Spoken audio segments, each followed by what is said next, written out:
SsangYong's gone and done a countdown. Sorry, Woolworths. Yes, they are rebranding as KGM, and this is the fruits of their labor.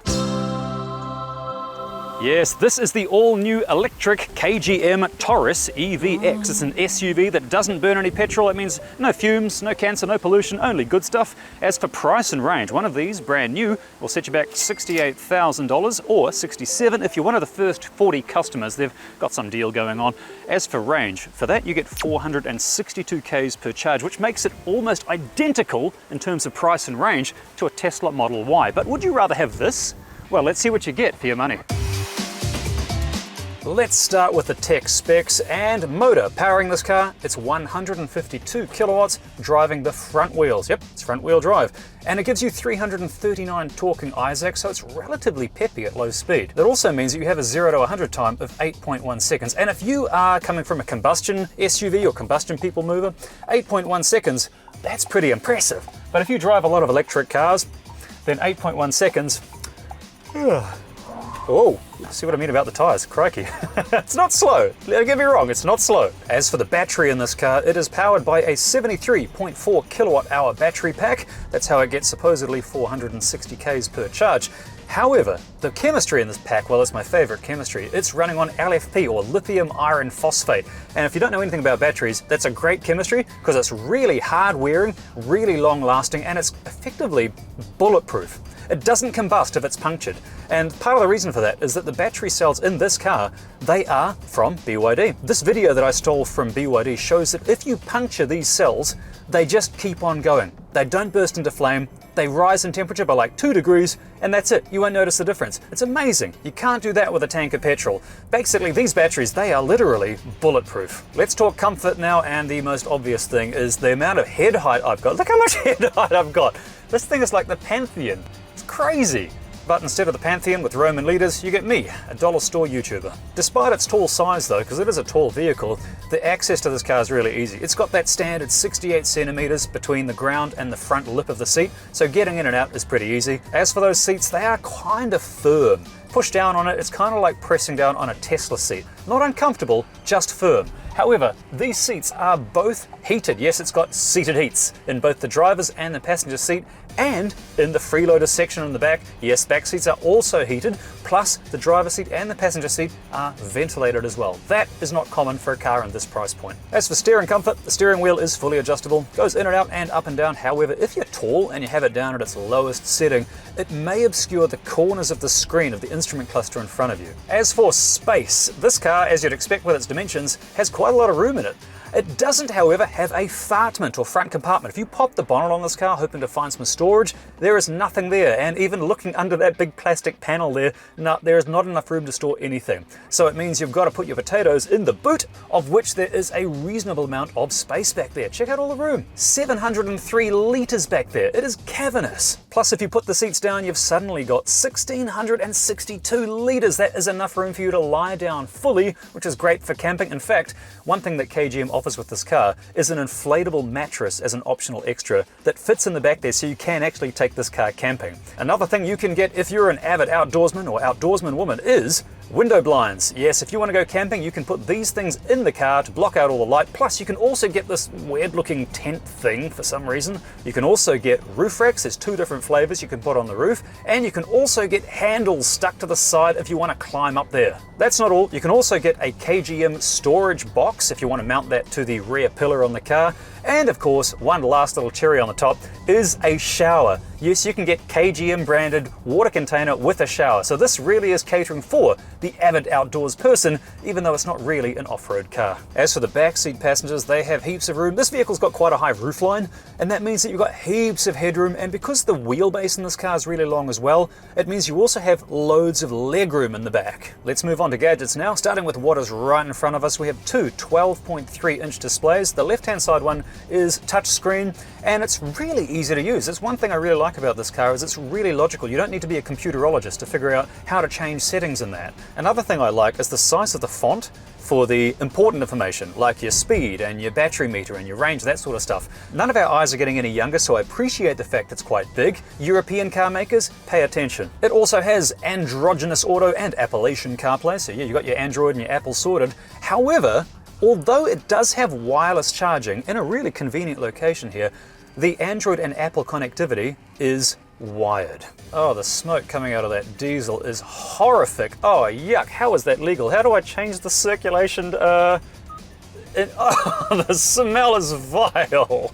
But by far, my favorite gadget that comes included in the price is a vehicle to load adapter. It means that by plugging in this device into the charging port in the car, you can draw 230 volts mains power out of this car, which means that if you have a power cut, or if you just want to go camping, you can run all your appliances, your microwave, your kettle, your toaster for literally weeks. Like it used to be the old days, people would complain, oh, what do you do with those electric cars if you have a power cut? Now, with cars like this, with those adapters, now you ask, what do you do in a power cut if you don't have an electric car? They can be literal lifesavers. Let's talk design now, and this car is quite striking in its appearance. It's very, very different in style compared to, say, the Tesla Model Y, which is kind of like a sleeker look, more like a bar of soap. This is very much like a Jeepy sort of Mitsubishi Outlander sort of look. Very rugged, very tough. I particularly like the front light design. See how it's got those staggered sections along the front. Completely unnecessary, but I like how that looks. It looks kind of tough. Although, that being said, I'm not really sure about this thing. You know, this giant semi-wheel cover thing. It's kind of like a giant encephalitic dinner plate. However, it has more rugged stuff to make up for it. It's got things like these flag-style wing mirrors on the side, and of course it's got those rugged off-roady style taillights, and of course hard plastic panels over the wheel arches. It all gives that impression that it is a rugged, tough off-roader, which it is not.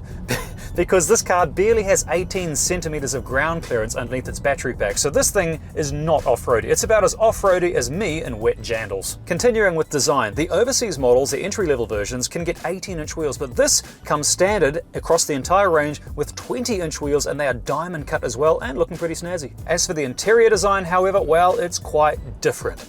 It's kind of stark, quite plasticky. There's a lot of hard plastic edges in the car, so it could appear slightly uninviting. Same goes for that dark grey interior. Apparently this is the only option Kiwis will be able to have, which is annoying because I know the overseas markets gets this luxurious latte brown. Now people may scoff thinking that brown is horribly outdated and out of fashion. No, it never went out of fashion. It just moved to upmarket cars like Bentley and Rolls-Royce. Whereas people like me, poor people, we had to drive around in grey and black interiors. Well, no more. Now brown is finally becoming accessible to the working classes. Yes! Just not in this particular model. One thing that does help alleviate the depressing starkness of a dark interior, however, is this cool bronze effect with patterns built into it. Same goes for this almost carbon fiber-esque approach on the dashboard, and you even get mood lighting. You've got a strip along here that you can change color to enhance your mood. As for handling in the city, well, it's not bad. It's a taller vehicle, which means that you've got a little bit of lateral movement. If I go around the corner,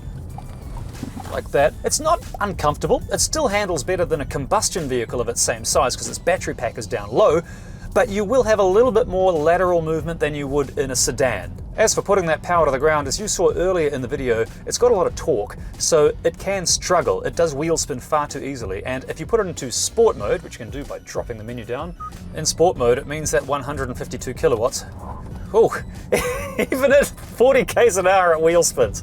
It is madness. I'm on the motorway now and I have the adaptive cruise turned on and the lane keeping assist turned on. So this has autonomous driving. So it does all the braking and the steering and the accelerating for you, but you do have to keep your hands on the wheel. And I've been driving a few k's with the system on now, and it started off good, but it's had a couple of moments which has made me go, ugh. It is slightly nomadic at times. It's not bad.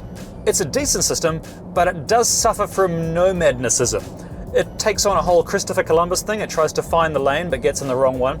That being said, it's not bad. And in terms of ride quality, wow, this thing is sublime. Seriously, don't let these hard plastic surfaces fool you. This is a very comfortable car. Part of that is to do with its long wheelbase. It's got a nice long wheelbase, which just means that it glides over the bumps. By the time your front wheels have hit a bump, the suspension has had time to absorb it, but by the time back wheels then hit that same bump, it just means that you're riding on a cloud. Like if you close your eyes, which you probably shouldn't do while driving, but if you did, and you imagined a different car, you might think that you're in a much more expensive car than a KGM Torres. It rides really well on the motorway. Let's talk charging now that we're settled into a long drive, and if you were to charge this vehicle at home, then you're going to be looking at 30 hours for a trickle charger or overnight with a 7 kilowatt charger. Both methods will cost about $15–16 if you use the EcoSaver plan from Ecotricity, and here comes the plug. If you aren't with Ecotricity, it's worth signing up because Ecotricity is New Zealand's only certified climate positive electricity provider. It means that every single electron you buy is from only wind, hydro and solar, nothing else. No dirty coal, no expensive gas. Ecotricity only sources the cleanest, greenest, free-range electricity made right here in New Zealand. Plus, it's really affordable as well. So head to ecotricity.co.nz, sign up, join the good fight, be on part of the winning team, and leave the world in a better place for your kids and your grandkids.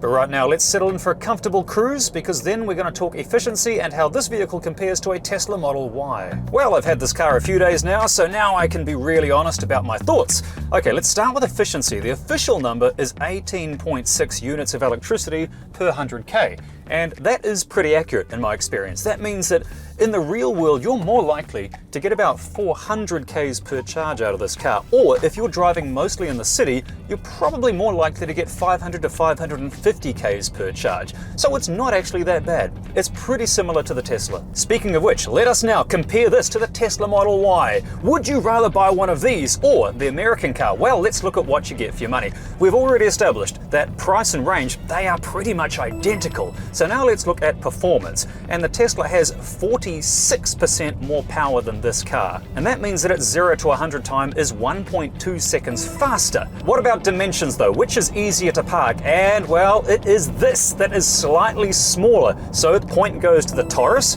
As for turning circle, again, the Torres gets a point over the Tesla because the Torres has a great turning circle compared to the American car, which has about the same turning circle as a Hilux Ute. Yes, it's like a Titanic on wheels, that thing. As for boot space though, well, it's the Tesla's time to shine. The Tesla just simply has more room. It's more well designed in terms of space. It's also got that fartment up the front, which this doesn't have, so point to the Tesla. Towing is next, and Kiwis love to tow stuff, and this does well, 1.5 tons, but the Tesla tows more, 1.6 tons, point to the Tesla.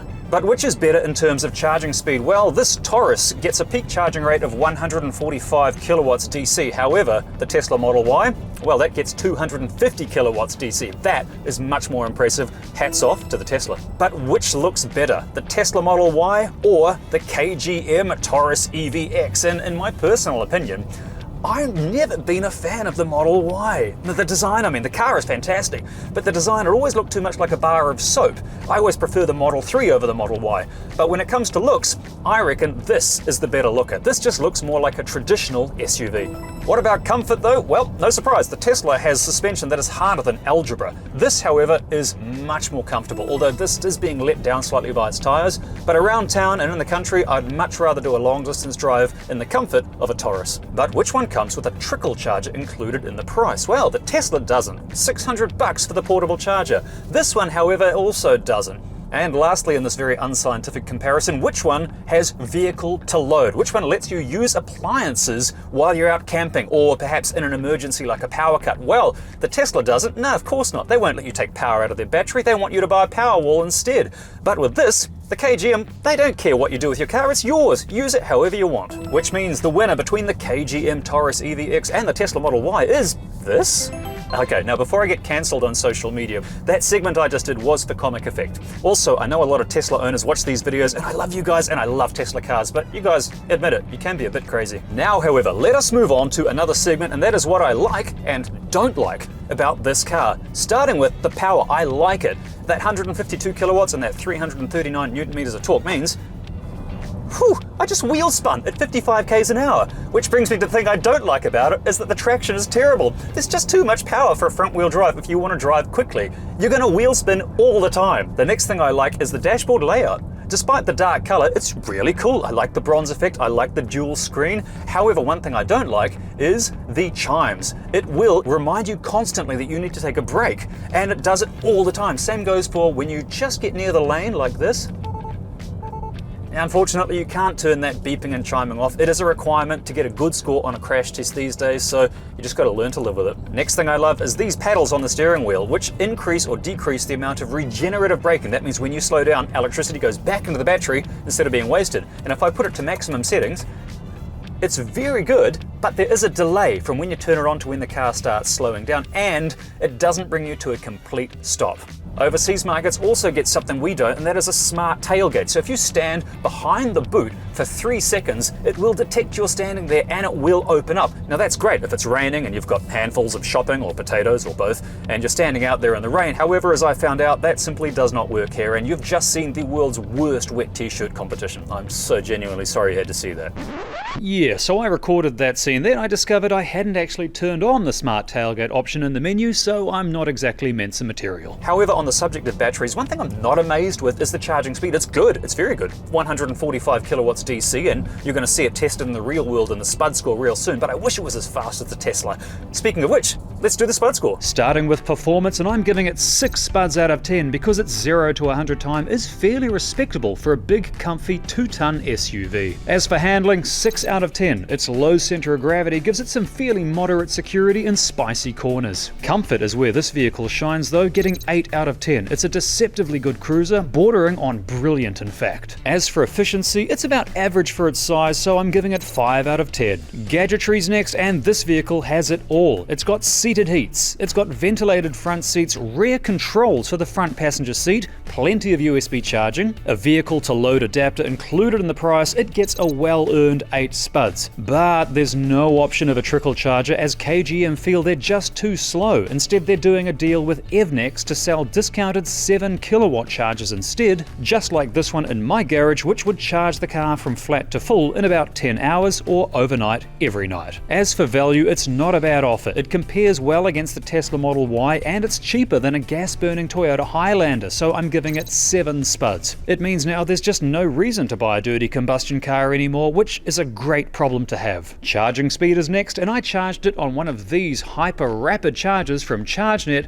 going from 19% to 80%, which is a typical amount on a road trip, and it took 29 minutes, peaking at about 122 kilowatts, so I'm giving it 6 spuds. How about style? Well, it's subjective, but I liked it, and well, let's face it, this is my video and that's all that matters, so I'm giving it 6 spuds. But is it fit for purpose? Well, as a rough, tough off-roader, no way. But to tow the boat on the weekends, haul the kids to school, go camping, and cruise in comfort to the office, it is ideal, so 7 spuds. And lastly comes the PSC, and unfortunately this particular area of starchy science lets the car down somewhat. The Taurus only holds 46 potatoes, which is low by modern standards, so I can only give it 5 spuds. Which brings the total spud score to 64. And that's the essentials of this newcomer to the New Zealand market, the KGM Torres EVX. It's spacious, it's comfortable, it's got all the gadgets you could want. It doesn't go off-road even though it looks like it should. However, it is priced really well, exactly the same price as the Tesla Model Y. In fact, it's cheaper than the cheapest Toyota Highlander you can buy, which is very similar in terms of size and target demographic.